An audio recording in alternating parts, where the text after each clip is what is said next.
Greetings. My name is Dr. Waddell Brooks, Sr., your host, and this is Community Focus. Ladies and gentlemen, we're excited this morning to have with us, especially I am excited, he's a classmate of mine. As a matter of fact, I graduated in 1950, and he was 2 years behind me. He's graduated in 1952. Abraham W. Bolden, Sr. from Chicago, Illinois. Good morning, Mr. Bolden. Good morning, Dr. Brooks. It's nice to talk to you again. It's always good talking with you, and I want to congratulate you on celebrating your 82nd birthday. And it's an honor, to for me to give an outstanding American a salute. Thank you very much, sir. Now, it's been a long road, Dr. Brooks, and it's been a difficult road sometimes, but all praise be to God. I was able to travel that road and live to a ripe old age of 82.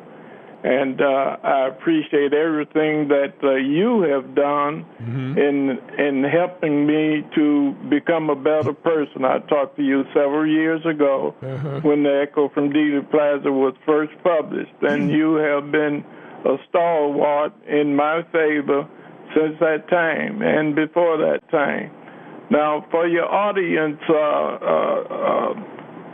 digestion, I was the first African-American Secret Service agent to be appointed to the White House detail to protect President John F. Kennedy. And in that capacity, prior to becoming a Secret Service agent, I was the first African-American agent of the Pinkerton National Detective Agency, and from there I went into the state police. Yes. Now, East St. Louis back in the 40s was like living in you might say, a Mississippi town. There were a lot of segregation and prejudice, and there were black and white drinking fountains, and the same thing as in the Deep South. We went to separate high schools. There was a East Side High School for whites, and there was a Lincoln High School for blacks. Well, I graduated from Lincoln High School in 1952. I was a pretty good musician, and I got a scholarship from Lincoln University in Jefferson City, Missouri. The scholarship was in music. That was the only way that I would be able to afford to go to college, so I accepted the scholarship in music, but my heart really laid in trying to find out the truth of our existence. Why were we so low-rated in the society that we lived in? And I knew that there had to be a connection with the truth and with the light of God, and that I would have to go on the road to the truth, the same road that was traveled by men of our apostles. So be that as it may, I went into the United States Secret Service under President Eisenhower on October 30 of 1960, being the first African-American Secret Service agent. So now, the President Kennedy was one of the great lights, I would say, during the age time. Kennedy, when he was running for president, he impressed many people for his seemingly love for the truth, love for individual mankind, and his lust for peace.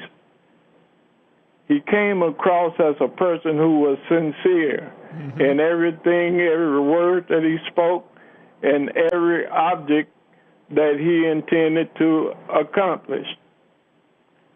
As a new Secret Service agent in Chicago, President Kennedy was coming to Chicago on April 28, 1961, in order to thank Mayor Daley for the 8,000 vote margin that the Democratic Party delivered for him in Cook County, that put him over to win electoral votes in Illinois. Now, the Secret Service, to my surprise, when I came in, was a very segregated and racial organization. I was not well accepted in the Chicago office, and they had a good old boys club that combined together. And as I said, I was not very well accepted. There was some racist talks. There were things like hanging hangman nooses over my desk and leaving dead rats in a drawer and things like that to upset me and to make it as uncomfortable for me as possible. Mm-hmm. So when the president was coming to Chicago in order to come to McCormick Place, the convention hall there, instead of putting me in the position of a plainclothes Secret Service agent, they removed me from the upstairs convention hall and placed me in front of a washroom on the lower level of McCormick Place.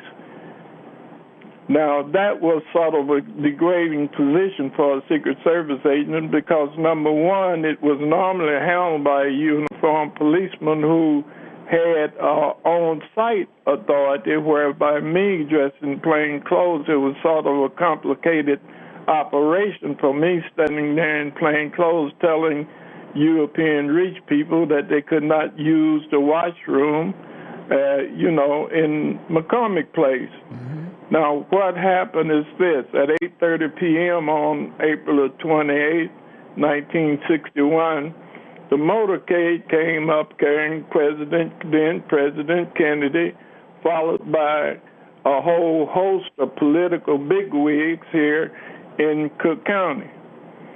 The first thing that the president wanted to do when he arrived at McCormick Place was use the washroom. Mm-hmm. And there I stood. And that's how God works things out. Whatever he has in plan for you, man cannot stand in the way. Mm-hmm. So as the president came down the flight of steps, he saw me standing in front of the washroom when he was about to enter, and he stopped, looked at me, and asked me if I was a Secret Service agent or one of Mayor Daley's finest, meaning a Chicago policeman. I responded that I'm a Secret Service agent, Mr. President, and the president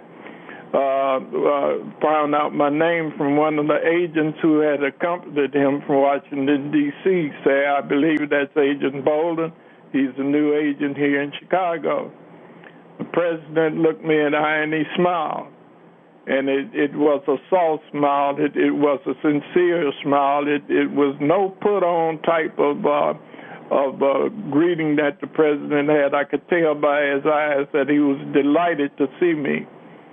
He asked me, he said, Mr. Bolden, he says, has there ever been a Negro Secret Service agent stationed in Washington, D.C. on the presidential detail? I told him, not to my knowledge, Mr. President. And we were still shaking hands. He says, would you like to be the first? I said, yes, sir, Mr. President. Mm-hmm. And that was very significant. The president looked at me and said, I'll be looking forward to seeing you in Washington, D.C., which meant that he was going to make an extra effort to see that White House detail would be integrated and that a Negro agent would have the opportunity to be a part of the history and to be a part of the White House detail in Washington, D.C., deserving as any other Secret Service agent. So when I went to Washington, D.C. on June the 6th of 1961, that was a very historical event. It was an event comparable to the President Obama becoming the first African-American president. Mm-hmm. And as I walked up those White House steps, I realized the responsibility that had been given to me by the Almighty, because I saw his hands working in it from the inception of my meeting with President Kennedy. When I got to the White House detail and became a part of the operation there, I was very surprised at the low regard that some of the Secret Service agents who were guarding the president had for President Kennedy. A couple of them despised him and hoped for his death.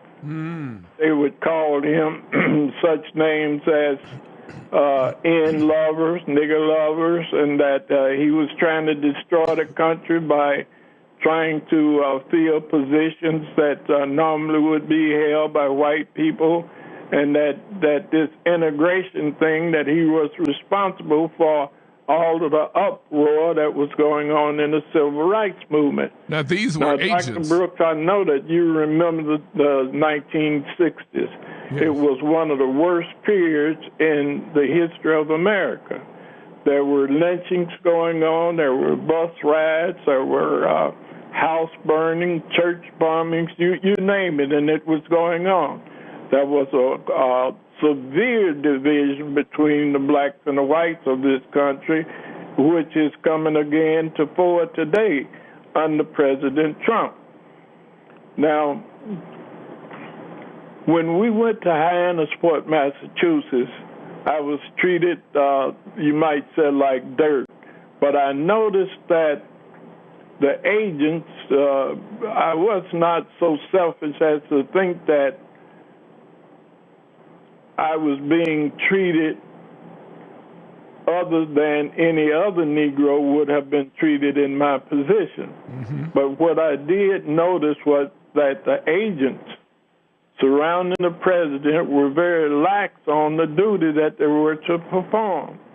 There was a lot of drinking going on, a lot of cabareting. They would use the president's automobile, that is the government automobile, to hustle women. They were bringing prostitutes into the room, and this worried me because we were supposed to be protecting the president of the United States. And as object of that was to make sure that there would be an orderly transition of government. That's the reason that the Secret Service received this charter back in the 1930s to protect the president of the United States. It was not so much to protect president as a man, but the presidency as an office, as the top office under the Constitution in the United States. So now, as a result of my treatment and my observation of the agents and what they were doing, contrary to what I thought was decency, responsibility to be decent around the president and to protect the office of the presidency, I found that these men were really a threat to the president's life because of their conduct. So when we came back to Washington, D.C. on July the 6th of 1961, I went straight into the chief's office, U.E. Bauman, and I complained about the conduct of the Secret Service surrounding the president and the conduct that they were doing in reference to the women, in reference to the cabaret, in reference to the alcoholism that pervaded the detail. And I was told by the chief that he was going to investigate my complaint. However, it never was investigated to my satisfaction. And so every time that an inspector came into the Chicago office, I would mention it to the inspector that I had made certain written and oral complaints, and I wanted to know were they acted upon. The inspector would tell me that, well, things, they hadn't lost the president for several years and things like that. Things look real serious to me when actually they had everything taken into consideration. During the time that I came back to Chicago and was stationed back in Chicago, and that was in 1961, I asked to be relieved of my duties on the White House detail and returned back to Chicago because I did not want that type of responsibility on my shoulder when I saw that the activity being conducted around the president was a danger to the president of the United States. And I felt that I could best make a change in that operation by not being so close to the operation where I could speak freely without being in danger of perhaps being hurt by members of my own detail. Because I had already been told by Harvey Henderson, who was the special agent in charge of the 9 men on my assignment, that I was a nigger. I was always going to be a nigger, nothing but a nigger, so act like one. And that's what the special agent in charge of my detail told me. Wow. So I could tell that I was severely unwelcome on the detail. Now, I complained all the way up until 1963, where we began to get a lot of organized threats against the life of President Kennedy. And these threats were being taken lightly by some members of the Secret Service. And the investigations were shoddy. They were being, you might say, half investigated, because they really, some of the agents did not like President Kennedy. Now, we had one specific investigation that happened in Miami, Florida, where we had an informant that was talking to a man named Miltier. Miltier was a right-wing Ku Klux Klansman from Mississippi somewhere. And he had a conversation with one of our informants on the telephone in which he stated that they were going to assassinate President Kennedy. And our informant asked Miltier, said, well, how are you going to do it? He said, oh, we're going to set up someone in a tall building with a rifle and a telescopic sight, and we're going to kill him. And the informant asked him, well, what about the Secret Service? He says, don't worry, we've taken care of those guys. The informant went on further to ask him, well, what's going to happen to the man in this warehouse or this tall building that you're talking about who shoots the president? And Miltier said, oh, we already got a patsy all set up for that. We got a guy who's going to take the fall. All right, so now in Chicago, we had an investigation going on where a person named Echeverris also said that the president was about to be assassinated. Now, this was in October 1963. And he went on to spoke that it was a done deal. The president was going to die within the next 30 days. Well, the Secret Service blew both of those investigations. They failed to carry out the duties that would be expected of an investigative team who had threatened to assassinate the president. Now, on November the 22nd, the president was indeed assassinated at 12 noon in 1963 on a street in Dallas, Texas. Now, when that occurred, the Secret Service immediately began to cover up themselves. There were files that began to be destroyed. They were trying to take cover and defract from the real facts of what happened to President Kennedy. Johnson in 1965 appointed the Warren Commission to look into the possibility of who assassinated the President Kennedy. Now, much of the information that I knew about was not going before the Warren Commission and was being covered up by the Secret Service. So knowing many of the facts of a pre-planned assassination of the president and having knowledge that it was carried out exactly the way that the Secret Service had been told that it was going to be carried out, there was no reason for the president to have been set up like he was in Dallas, Texas, and have a plan that was already been advised to the Secret Service be carried out with such boldness and audacity. So when the Warren Commission was seated and I found out that this information was not getting to the Warren Commission, I decided that I would try to contact J. Lee Rankin, who was the counsel for the Warren Commission, and bring light on some of the things that we knew about the pre-assassination of the president that was not being considered by the Warren Commission. However, because of my boldness in statements to special agent in charges, the chief of the Secret Service, and some of the fellow agents, I believe that the Secret Service knew that once I got to Washington, D.C., that I would try to go before the Warren Commission, because I was dead set on making some corrective action so far as the conduct of the Secret Service was concerned, and the investigation into who really assassinated President Kennedy. Mm-hmm. On May the 17th of 1964, I had an opportunity to go to Washington, D.C.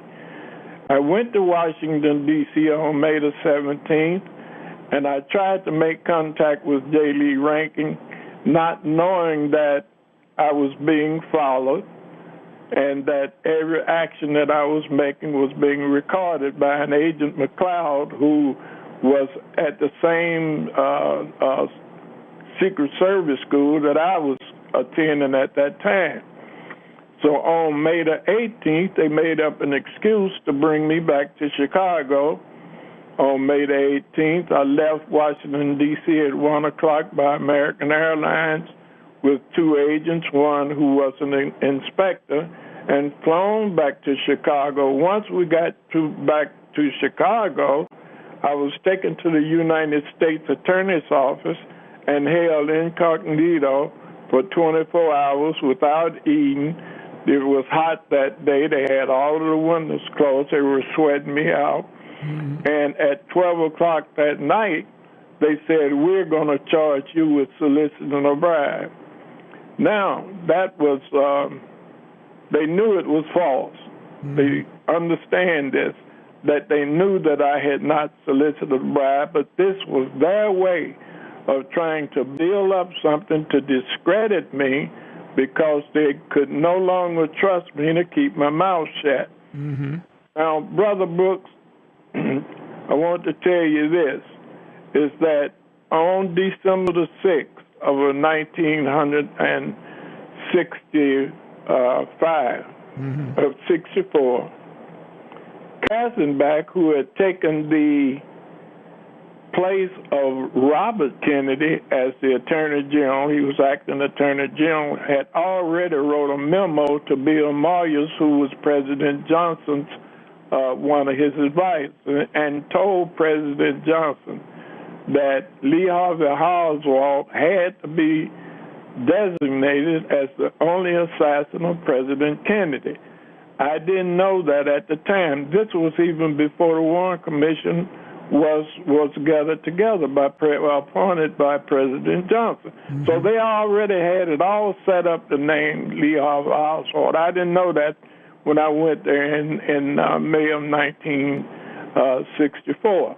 Mm-hmm. So as a result, they had to discredit me, or I would have been a source that would have caused confusion in the United States, because I was going to present evidence that Lee Harvey Oswald was not the only assassin of President Kennedy. So they put me on trial, ended up in fact, I had two trials before a very prejudiced Judge Perry here in Chicago, and they convicted me on August the 12th of 1964. Now, the people that they used to testify against me, one Joseph Spagnola and Frank Jones, both of these people I had arrested for counterfeiting U.S. currency. Mm-hmm. So they were waiting to go to trial because of the investigations that I had done. Joseph Spagnola, on January the 25th of 1965, under oath admitted that he committed perjury against me, and that the government had asked him to commit perjury against me so that I would be convicted and discredited by the United States government. He said that under oath. Mm. Yet and still I was sent to the penitentiary, where in 1967 the government made attempts to declare me insane. of course, God being on my side, that fell through. And I explained that in the Echo from Dealey Plaza, how that this spirituality and how the angels and how God protected me and kept me as he said he would. And to this day, I have dedicated and consecrated myself to the teachings of the temple and to the Almighty because of the experience that I endured. Now, as it says in the scriptures, he says, I have refined thee, but not with silver. Mm-hmm. I have chosen thee out of the furnace of affliction. And so now I'm on a new venture. I applied in March of a year ago for a pardon from President Obama. Mm-hmm. We never heard anything from it, not one letter, even saying that they received the application for pardon. I wanted a pardon with an expungement of the record. That means wipe it clean, undo the conviction. I didn't hear anything from him. I could not get support from many of the organizations, the civil rights organizations, the senators, and the congressmen of my district did not support me. As a result, the pardon is still on the desk now of President Trump, and we're hoping that we'll get better action from him. Mm-hmm. Well, ladies and gentlemen, we've heard it from the original source, Mr. Abraham W. Bolden, Sr. of Chicago, Illinois, who is still waiting for a pardon for the actions that he took as a citizen in this country. Mr. Bolden has been declared the Jackie Robinson of the Secret Service on his 82nd birthday. And I Mr. Bolden, to end this program, I would like for you to tell our listening audience, so it's about 800,000 people here in Lake County, tell them how to get a copy of the book, Echo from Dealey Plaza, giving them the true story, your story, of what happened on during your service. I have autographed copies of the Echo from Dealey Plaza, and they can write me by email at a.bolden@sbcglobal.net. Now, these are autographed copies, and autographed copies are $15 plus a $7 mailing fee. Mm-hmm. And that's a.bolden@sbcglobal.net. Or they can buy a book or from Amazon or any one of the large bookstores here in Chicago or in Lake County.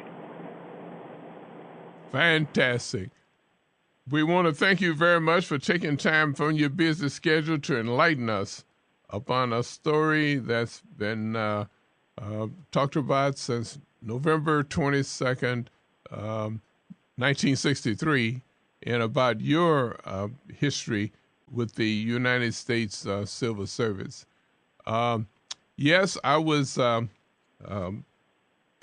to Lincoln High School for 3.5 years, and when the integration took place of the schools, I transferred to East St. Louis Senior High School and became the first African American to graduate from East St. Louis Senior High School. To the credit of the late attorney Billy Jones, as you remember.